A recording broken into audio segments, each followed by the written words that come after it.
তো গাইস আজকে আমি চলে আসলাম এই যে ভাঙাচোরা যে মাঠটা রয়েছে সেখানে আমি চলে আসলাম। তো এখানে এসে আমি একটা ইন্টারেস্টিং জিনিস দেখলাম, আপনাদের না দেখালে আমি শান্তি পাবো না, তার কারণে আমি চলে আসলাম। দেখুন আমার পিছনে একটা মানি ব্যাগ মতো পড়ে আছে।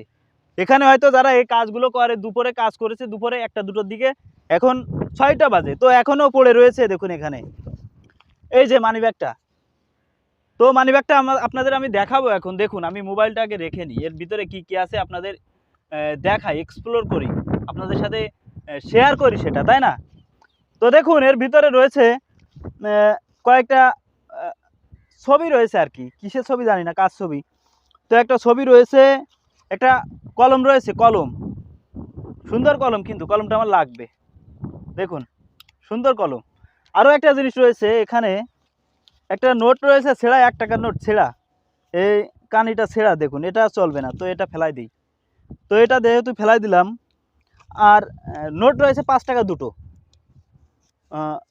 5 5 10 টাকা, বাংলা প্রায় এটার কত হবে, 1 টাকায় 25 টাকা, তাহলে 100 টাকায় 125 টাকা, এই 5 টাকা 125 টাকা, তার মানে 10 টাকায় 250 টাকা রয়েছে এখানে, ধরো 250 টাকা, 10 টাকা ছেঁড়া।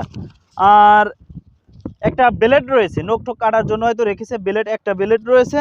এগুলো দেখলে আবার পুলিশের কাছে যদি ধরা খায়, মানি ব্যাগটা সহ মালাই পুলিশের কাছে, তাহলে সমস্যা আছে, মালাই পুলিশের কাছে। আর কি আছে, ও আর একটা সিম আছে, বাংলাদেশের একটা সিম আছে, এয়ারটেল সিম আছে, একটা এয়ারটেল সিম। এগুলোই। তো হয়তো কোন ভাইয়ের মানি ব্যাগটা পড়ে গেছে, তার অনেক লস হয়েছে, কারণ হয়তো তার কাছে 10 টাকায় শেষ সম্বল হতে পারে। তো আমার উচিত কি, অবশ্যই আপনারা কমেন্টে জানাবেন যে আমার কি এটা ফেরত দেওয়া উচিত না কি করবো। আমি জীবনেও নেব না, আমি এটা যেখানে জিনিস সেখানেই রেখে দেবো, আমি ওটা নিই না।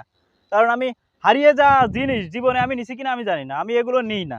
এগুলো 1 টাকা, মনে করেন 1 টাকা যদি আমি নিই, তাহলে আমার অনেক ক্ষতি হয়, অনেক হাজার হাজার টাকা হারিয়ে যায়, অনেক ভালো ভালো জিনিস আমার জীবন থেকে হারিয়ে যায়। তো আমি এসব পড়ে থাকা জিনিস নেব না। দেখুন যেখানে জিনিস আমি সেখানে রেখে চলে যাব, যে নেই নিক, বা যার জিনিস সে যদি আবার খুঁজতে আসে, সে অবশ্যই পেয়ে যাবে। পড়ে থাকা জিনিস কখনো নেবেন না, আর নিলেও মসজিদ বা যে কোনো একটা জায়গায় রেখে দেবেন, যদি পরবর্তীতে সে খোঁজে তাহলে কিন্তু সে পেয়ে যাবে। হ্যাঁ, তো আজকের ভিডিও এই পর্যন্তই। ভালো থাকবেন সবাই, আমাদের সাথেই থাকবেন, আমার ভিডিওতে লাইক কমেন্ট করবেন। ধন্যবাদ সবাইকে।